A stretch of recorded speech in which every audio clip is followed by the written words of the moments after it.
want you to sit down for this one. I mean, really sit down. Put your tea beside you, close the door, and give me your full attention, because what I'm about to say might sting a little. It might even make you uncomfortable.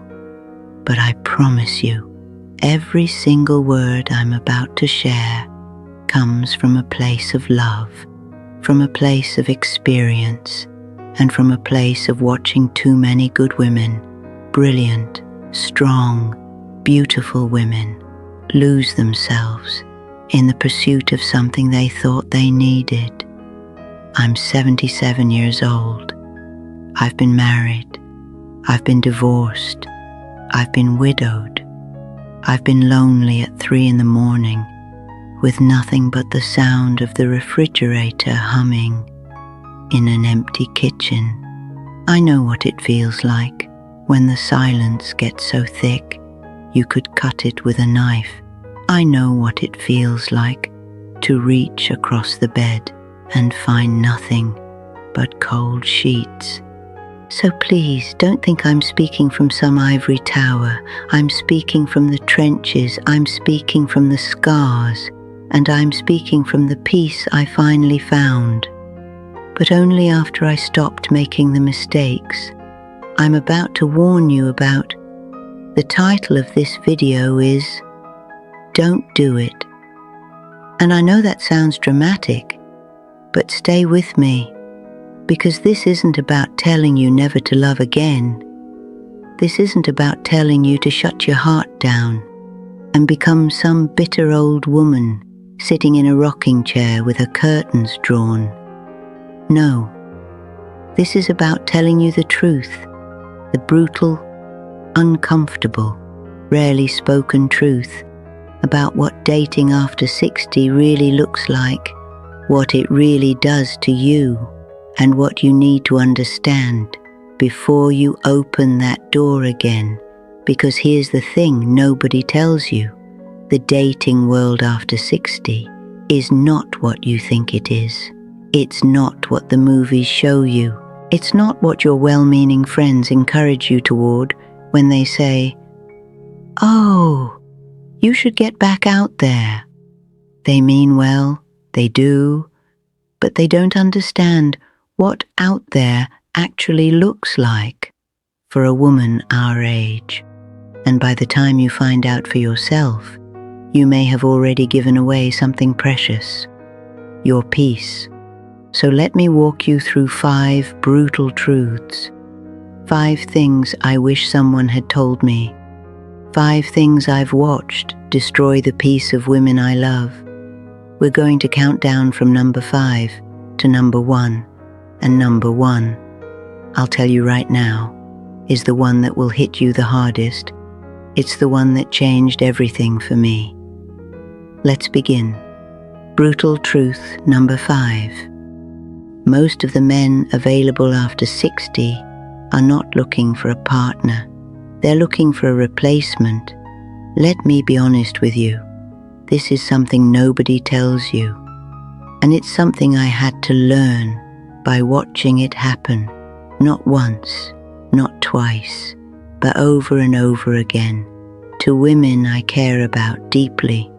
When a man in his 60s or 70s starts looking for a woman, there's often a very specific reason behind it, and it's not always love. It's not always companionship in the way you imagine companionship. Many of these men, not all, but many, have just lost a wife, either through death or divorce, and what they're looking for isn't you. Not really. They're looking for what she used to do.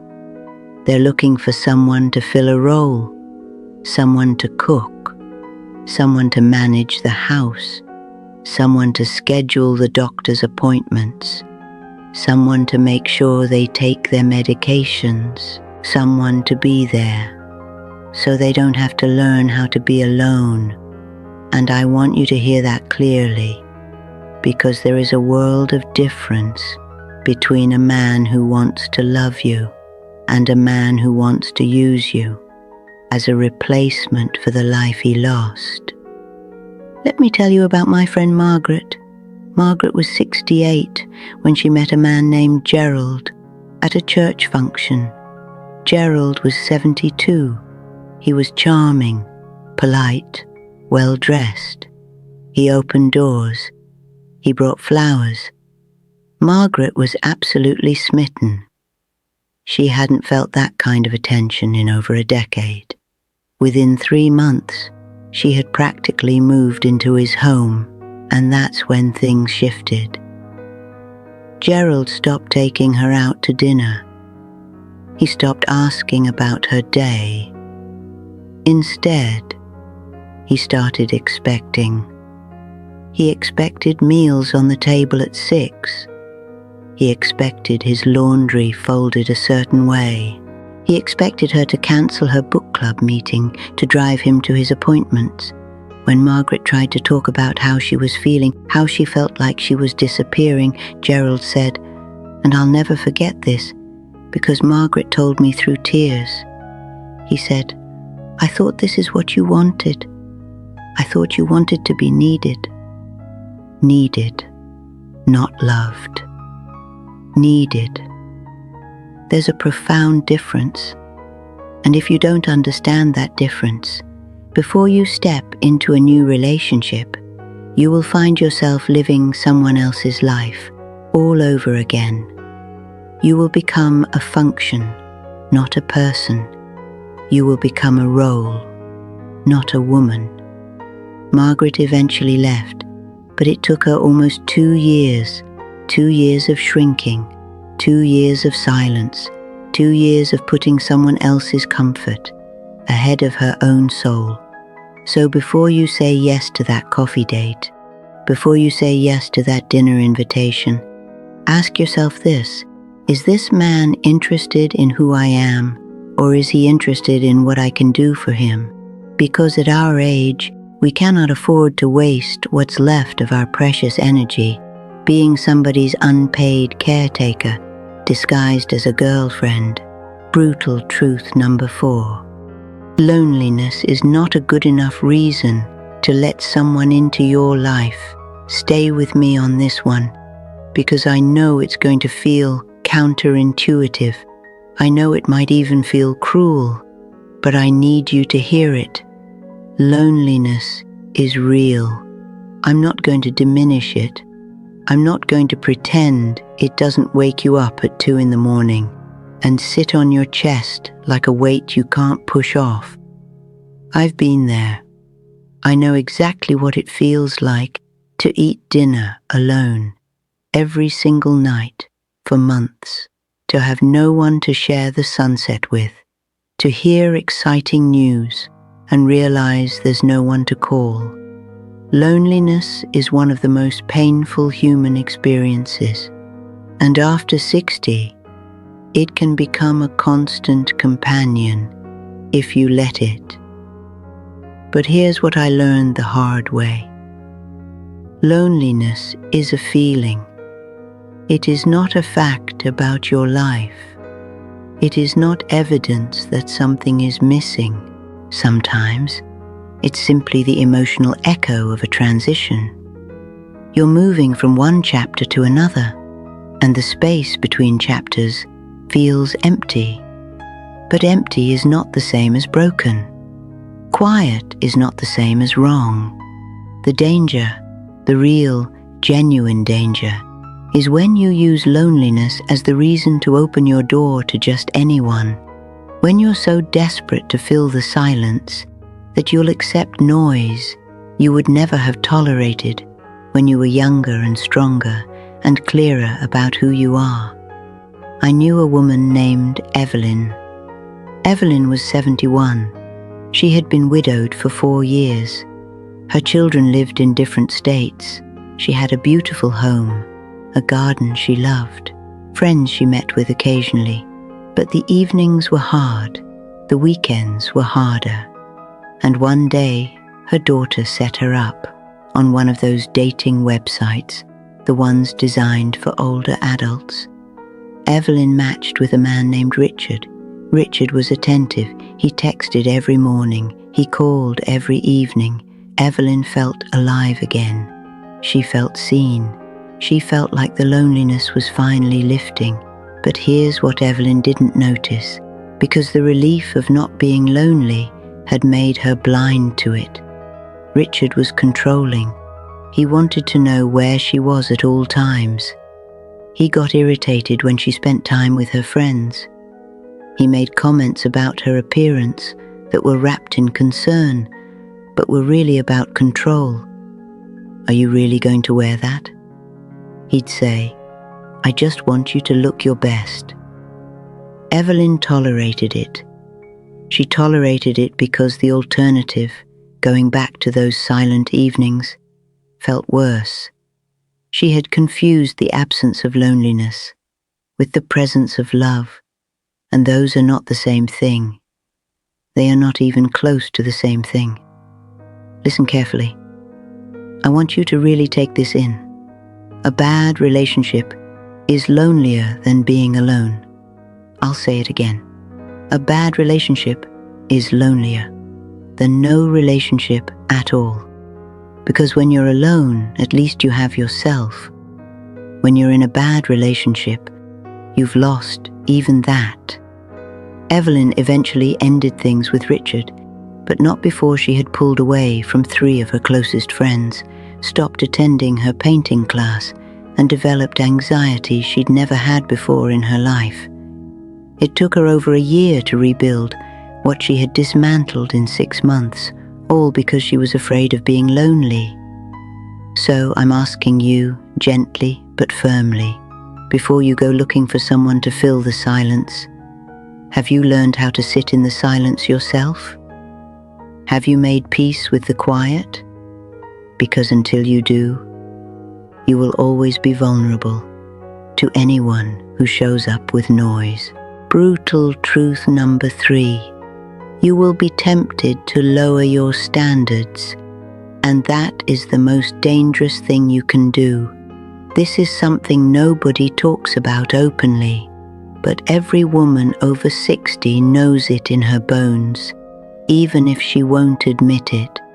When you're younger, you have standards, you have a list, you know what you will and won't accept. You have the confidence of time, the feeling that if this one doesn't work out, there will be another, and another after that. You can afford to be selective, because the future feels long and full of possibility. But after 60, something shifts. The math changes. You start to feel like the options are limited. You start to feel like maybe your standards are too high. Maybe you're being too picky. Maybe you should just be grateful that someone, anyone, is interested. Your friends might even reinforce this.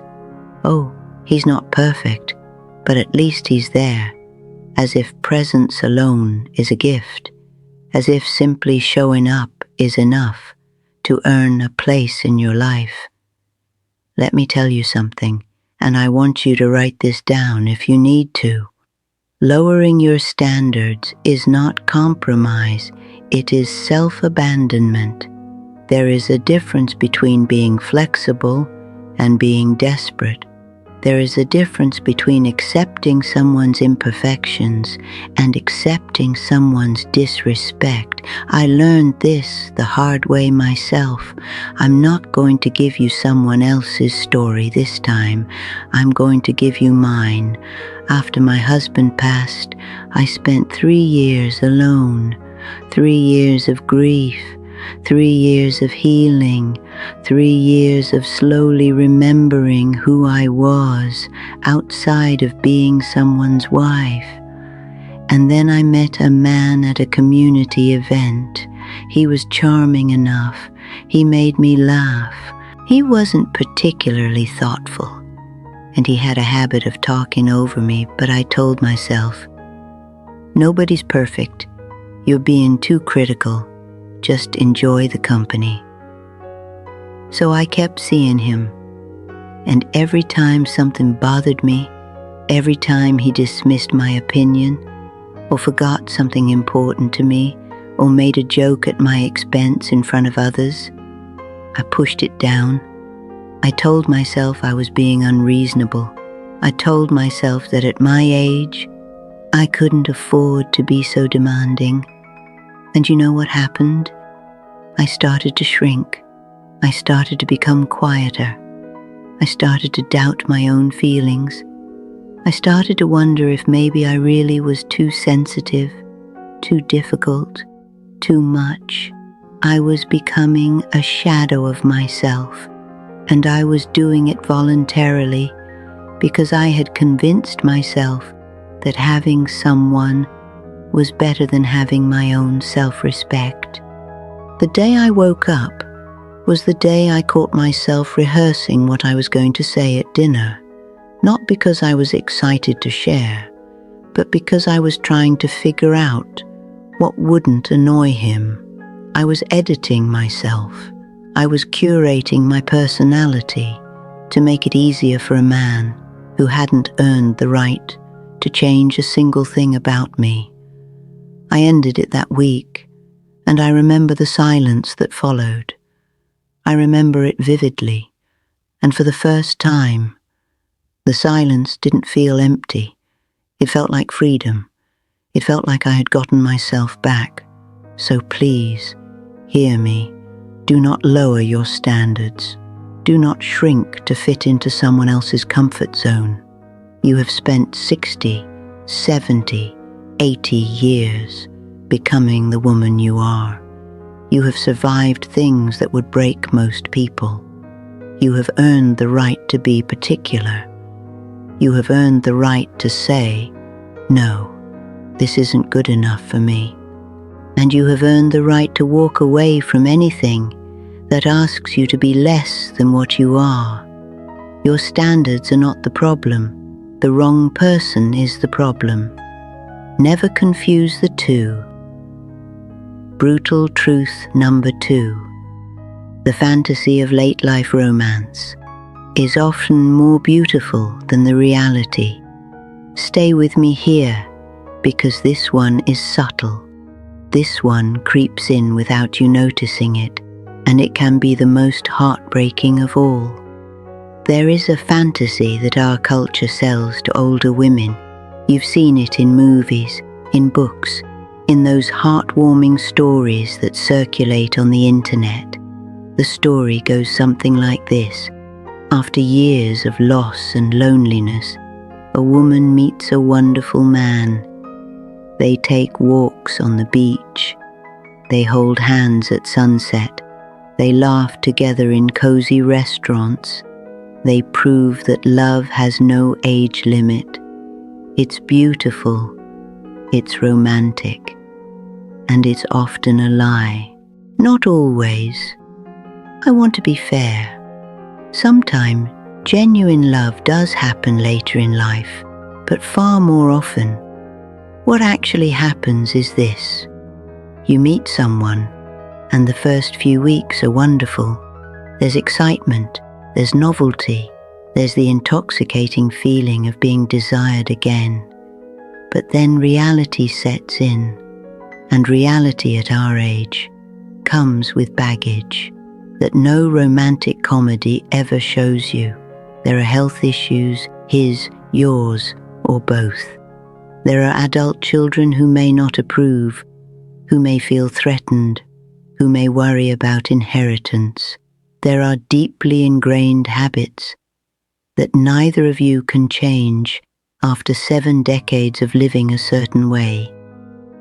There are financial complications, there are medications and mobility issues, and the exhausting logistics of merging 2 fully established lives. Let me tell you about Helen.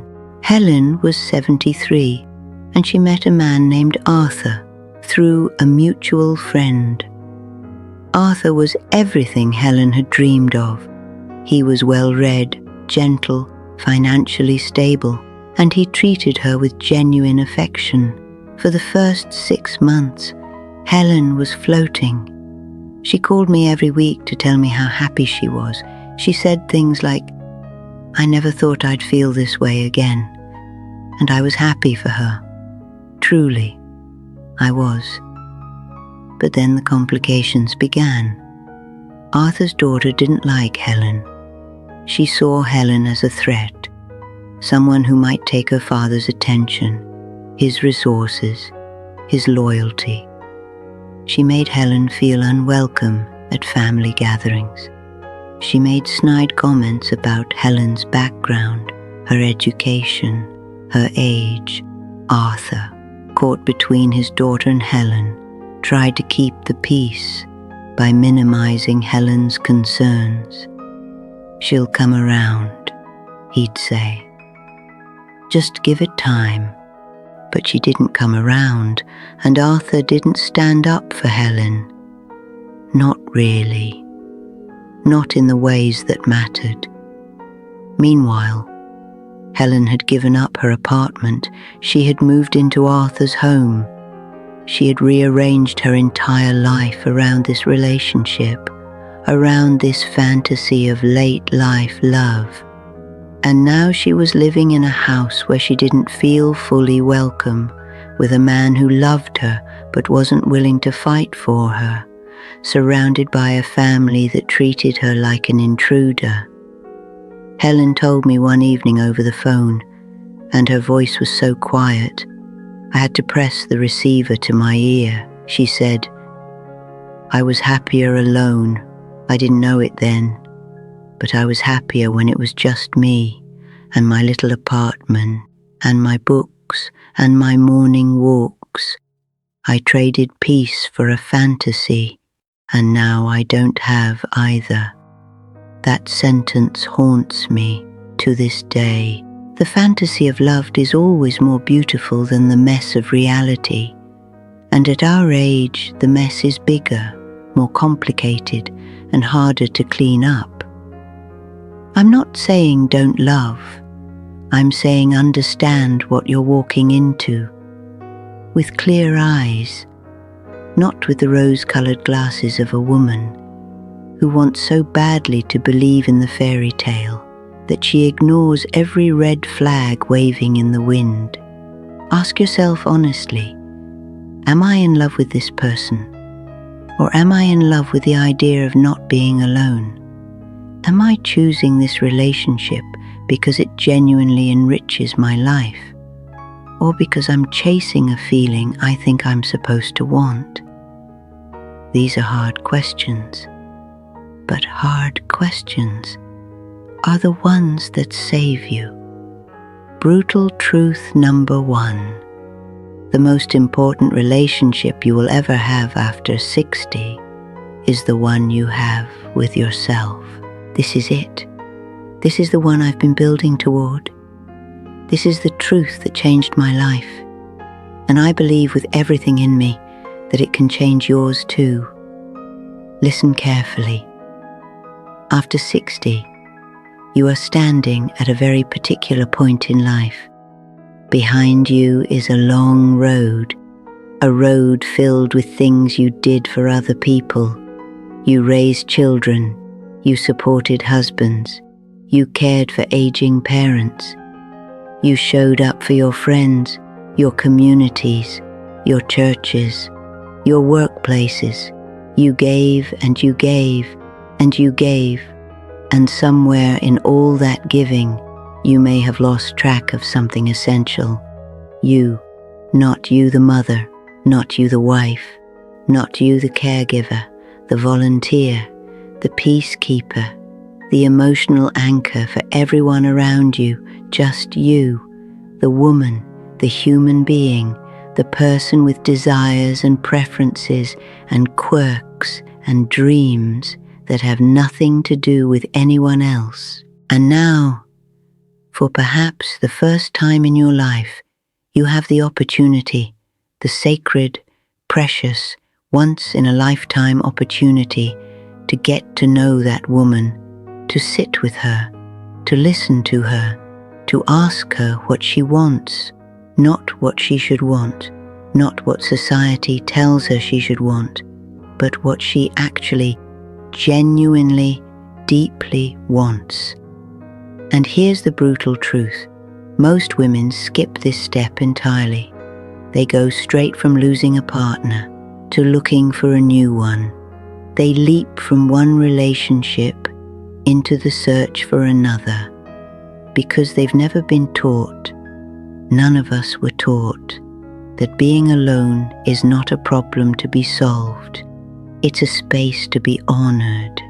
It's a doorway to self-discovery that most women never walk through because they're too busy looking for someone else to walk with. Let me tell you about Susan. Susan is the reason I'm making this video today. Susan was my closest friend for over 30 years. She was brilliant, a retired professor, a voracious reader, a woman with opinions about everything, and the intelligence to back every single one of them up. Susan's husband died when she was 64, and within 8 months, she was on a dating website. I tried to talk to her, gently, carefully. I said, "Susan, what's the rush? Why not take some time? Why not just be with yourself for a while?" And Susan looked at me with this expression I'll never forget. It was fear, pure, undisguised fear, she said, because I don't know who I am without someone beside me, and I'm terrified to find out. That honesty broke my heart because I recognized it. I had felt it too. That fear of facing yourself alone, that fear that if you sit in the quiet long enough, you might discover that you don't actually know who you are anymore. That decades of being defined by your relationships have left you without a clear sense of yourself. Susan dated several men over the next few years. Each relationship started with hope and ended with disappointment.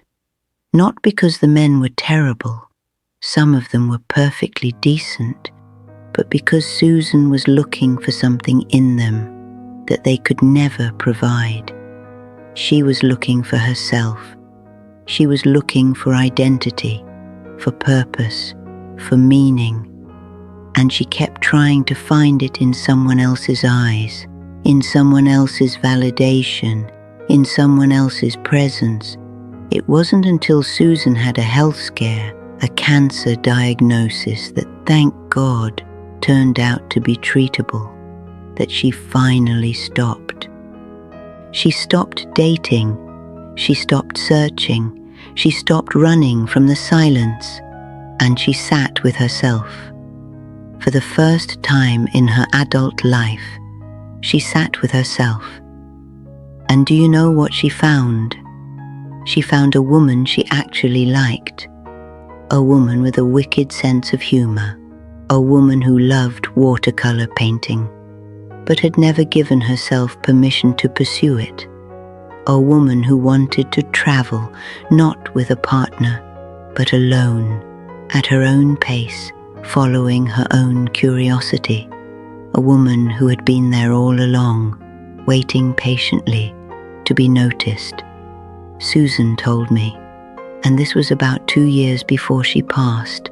She said, "I wasted so much time looking for someone to complete me, and the whole time I was already complete. I just didn't know it.